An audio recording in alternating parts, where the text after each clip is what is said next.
Welcome back to another episode of Planet Corydoras. I'm Tim here to talk you through about how I'm going to be resetting back up all my tanks. I've had a bit of a break, lots of other activities you've probably seen on the channel with a big pond going in. Check out that video if you haven't already. But yeah, I will now be setting up all the new tanks, and I will be taking you through the guides of how I go about doing that. So stay tuned and we will go through all the different details. First thing will be sand. So here is the sand of choice. It is Barlow Trading sand. It's basically natural river sand, just the right level of fineness for what's good for Corydoras. And I will be doing further videos of explaining around the substrate, because a lot of people get this very wrong, and I can go into those in a later video about the whys to get this thing right for all your Corydoras. So first thing though, when you get hold of this stuff, is to give it a good wash. So I'm going to take it, put it inside this builder's bucket, and I will show you then how I go about cleaning my sand. Okay, so here we are with some sand in the bucket. Trick here is not to overfill the bucket full of sand. You're going to have to do multiple passes with this.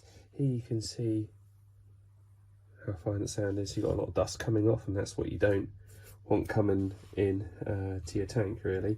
Just by me put my hand in, that's all the dust coming out of the sand. Woo, dusty.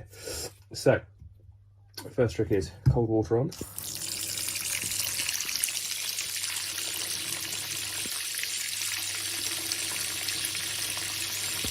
Just let that soak in.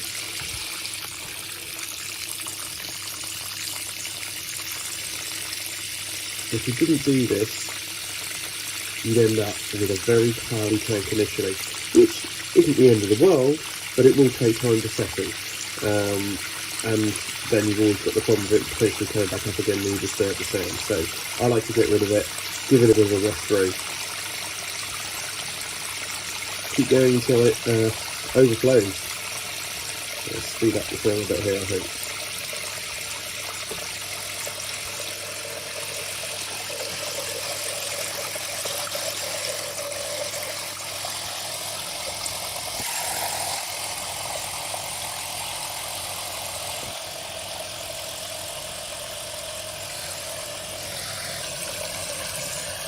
Okay, now filled to the top. You can see I've stirred it around, which is really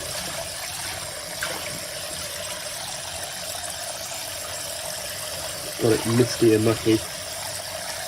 The hard sand will basically, the heavier sand will just sink to the bottom. So we'll leave that now and just let the water take away all the debris. So a couple of things while I've been letting it run over.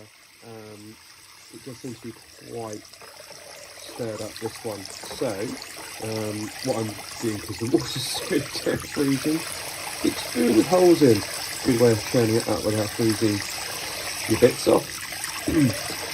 And what I'm then doing, getting about halfway, turn the water off. Give it a second just to let the bits of fine sand settle, because you want to keep that. It's the dust you want rid of. And now we can go ahead. As you can see, going, and it's definitely getting better. We've done this about 4 or 5 times now, but it's all going to pay off in the end, that is for sure.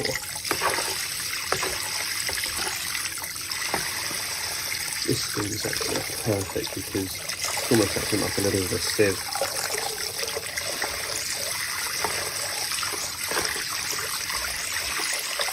Okay.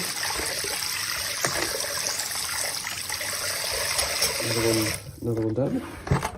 Let it settle for a second. So you can sort of see the base now. Yeah, so it is definitely clearing quicker.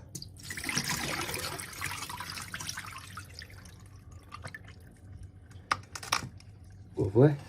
And I think we'll, I might do one more. Why not? One more. But then we'll cool it down. I'm going to put this one in. Okay, here we are at the tank. It's given a bit of a wipe down. Let's see, I use a cup so I can try and gauge how much I'm putting in each tank roughly. It doesn't matter, there's a bit of tap water in there. It's not the end of the world. Right, so there's 1 cup. So let's see how we'll just dip this one because you can see it better. There we go, there's your sandcastle. Okay, now the trick is with Corys and a lot of other tanks, you don't have to have a hugely thick base. You really don't have to have a thick base. It just tends to harbour a lot of bacteria. If stuff gets underneath the sand in some way, then it'll go off, cause more problems. They don't need really deep sand. It's a bad move. So I will always give just a sort of a couple of centimetres for them to sift through. If you've got some of the longer species of Corydoras, then you will maybe want a slightly deeper sand because they obviously have the longer nose. They'll really dig down a bit deeper. Short nose ones though, a couple of centimetres is really adequate, so you don't have to go nuts with it. So I'll carry on doing this and see where we go.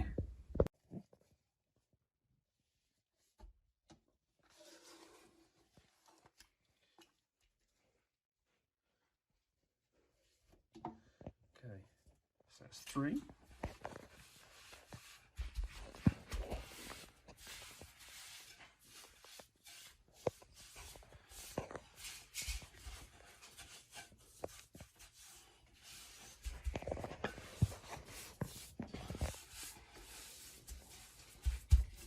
I reckon once we've done 3, that will probably, with the water levelling it all out for us, probably be about right, but we can always top up a little bit more afterwards. So we'll just carry on adding that in. Oh, don't drop it.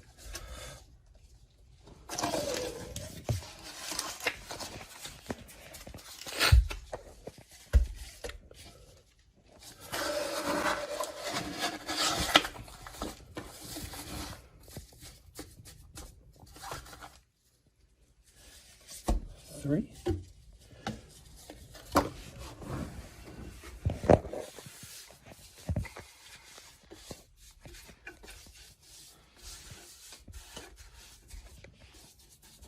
I feel like it's quite enough in that one.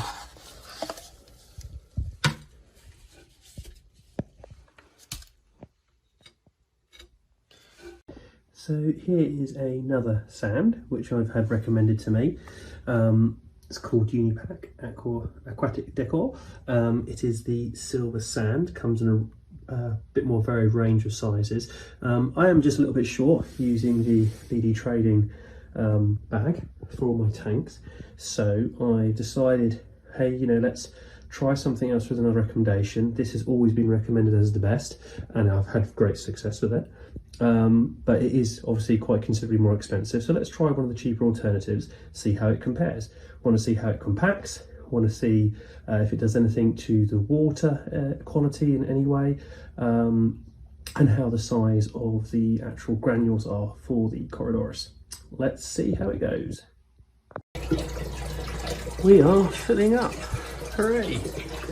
So this is coming all the way from my RO tank, which is a new feature that I've got. Very excited to see how that all works out.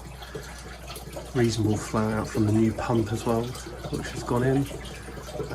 So yeah, quite excited by all that. Just got to sort out the pipe work a little bit better. That's the only thing which is really missing, but we will get there shortly.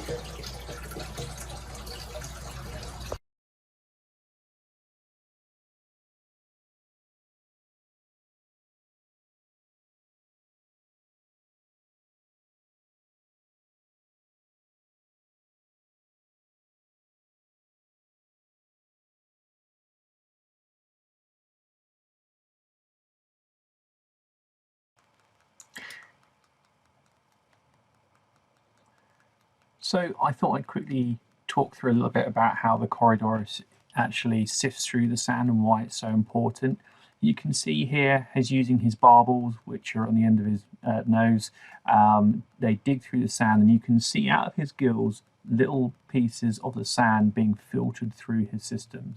That's how they work. They're almost like a filter system in their own right. And so if you've got anything else other than sand, that behavior will not happen. It just doesn't happen. You might get away on different substrates, but this is their natural substrate, and you can see very clearly here how it works. So do yourself a favor for your Corydoras, put in sand in your tank. Now over to something else. Here we go, first fish into the new setup, and it's not anyone you're probably expecting. They are a Indian rice fish. I have these as they are really hardy, a good first fish into a tank, just to make sure everything is all going nicely. And also they breed really well, so that's a good news. And I plan to have these pretty much in all the tanks to act as dither fish. And so for those who don't know what dither fish are, these are fish which tend to swim towards the surface of the tank and give the bottom dwellers a little bit more security that we've got no sort of concerns about predators, that sort of thing.